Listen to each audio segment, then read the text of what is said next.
j'ai l'impression que tu as quand même quelque chose à apporter sur... toi, c'est vrai que tu as un job à plein temps, tu as quand même tout ça à côté et tu arrives à trouver le temps pour des aventures écologiques qui sont quand même assez intenses, quoi.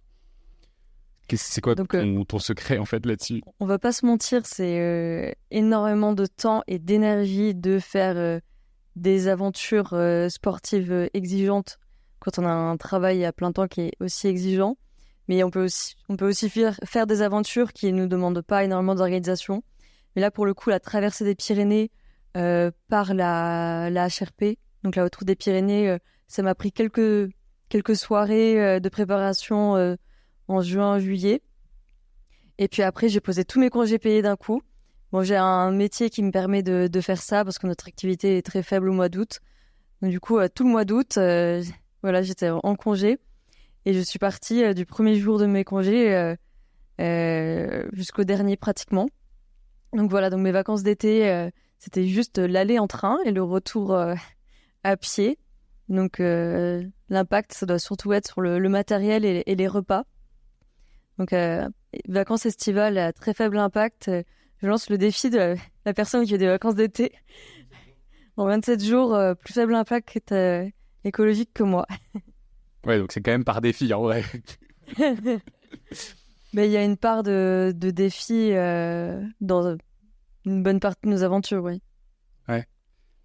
Donc du coup, objectif quand même, avoir un très faible impact. Est-ce que vous avez d'autres aventures là, que vous aviez fait récemment qui essayent de rentrer aussi dans cette logique-là? À chaque fois, vous vous dites, OK, est-ce que vous calculez d'ailleurs votre impact quand vous partez en vous disant il faut que ce soit moins de temps ou pas du tout? Ouais.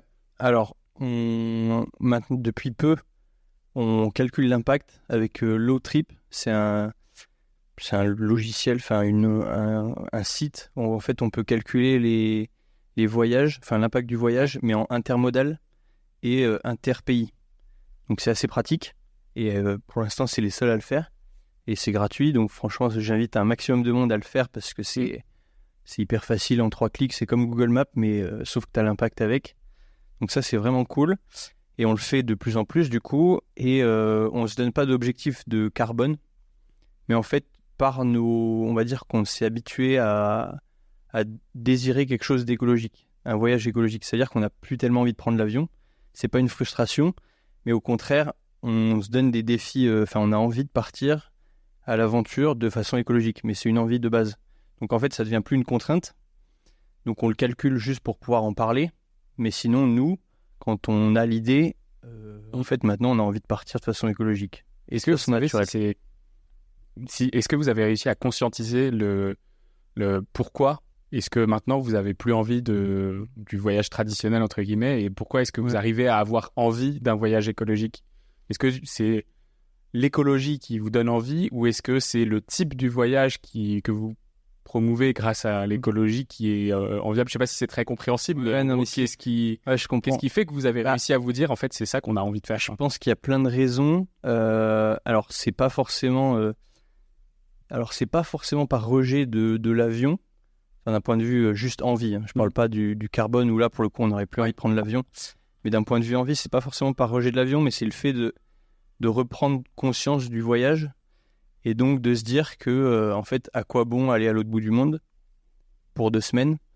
À quoi bon en fait? Qu'est-ce qu'on va capter? Qu'est-ce qu'on va gagner à faire ça?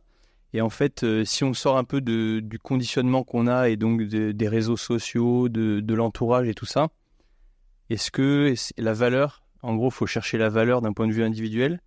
Et nous, je pense qu'on a réussi à passer le cap.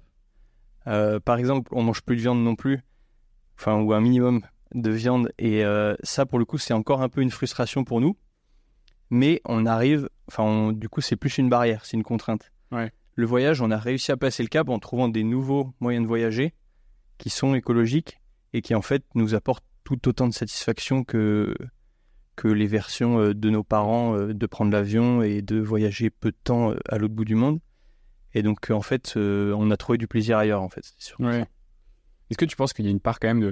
Est-ce que c'est votre conviction profonde qui fait que du coup, vous avez quand même eu cette envie? En fait, je suis en train de penser à des gens pour qui, justement, qui sont encore à l'étape de la contrainte sur ce voyage-là et qui pourraient se dire, tiens, et qu'est-ce qui me manque pour pour que l'envie soit suffisante sur du voyage low carbone, low empreinte, tout ce que tu veux, low ressources en eau, l'eau tout, quoi. L'eau tout.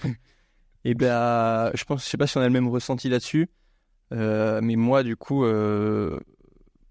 vraiment, c'est pas forcément les convictions.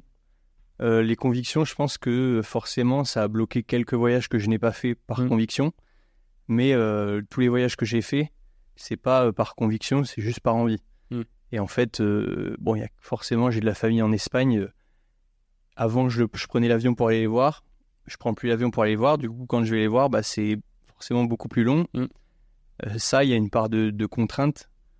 Mais d'un autre côté, vraiment, ça donne plus de valeur à la distance. C'est beaucoup plus dépaysant quand on arrive là-bas. Et le ressenti est vraiment pas le même. Ouais. Et donc, ça a quand même une valeur certaine. Mais la plupart de nos voyages, on les fait par envie et non pas par... je retrouve ce que tu dis un peu sur des voyages perso, mais dans le cadre de voyages avec des amis, j'ai l'impression d'être encore un peu dans la partie contrainte quand mes amis, eux, prennent l'avion facilement et que moi, je me dis qu'est-ce que je fais ? Je les suis pas, qu'au final, je les suis pas et qu'en fait, finalement, peut-être qu'une fois sur 10, je les suis. Et à côté de ça, on va régulièrement en Roumanie parce que ma compagne est roumaine, franco-roumaine, et du coup, en fait, on a pris cette habitude d'y aller que en train. Et du coup, en fait, ce truc-là fait que c'est un rituel qu'on adore et on changerait pour rien au monde. Et ce voyage en train de France jusqu'en Roumanie, où on commence à connaître un peu tous les arrêts, tous les changements de paysage, toute la façon dont on change de culture au fur et à mesure qu'on change de pays, on a commencé à tellement l'apprécier qu'en fait, on voudrait surtout plus changer. En fait, ma réponse va un peu découler de ce dont tu viens de parler. Parce que, en fait, moi, je pense que c'est hyper important l'influence de notre entourage. Donc, si on a plein d'amis, ou que notre copain ou notre copine nous propose de prendre l'avion tout le temps, peut-être que ça va être une frustration de devoir dire non. Mais nous, on a la chance d'être tous les deux motivés par des voyages low carbone. Et ça change tout. Et c'est pour ça que la transition écologique, ça doit être un mouvement sociétal. Parce que si on a juste des individus frustrés dans leur coin, qui se parlent pas, c'est difficile. Et c'est le moteur humain et il y a un rôle d'exemplarité. Et c'est pour ça aussi que nous, on a envie d'en parler. Parce que juste de savoir que on peut proposer à nos potes de nous rejoindre et que du coup, eux, ils vont proposer à leurs potes aussi de faire les mêmes choses après. Mais c'est le mouvement social, en fait, qu'il faut lancer pour donner envie. Ouais. Et c'est beaucoup plus facile.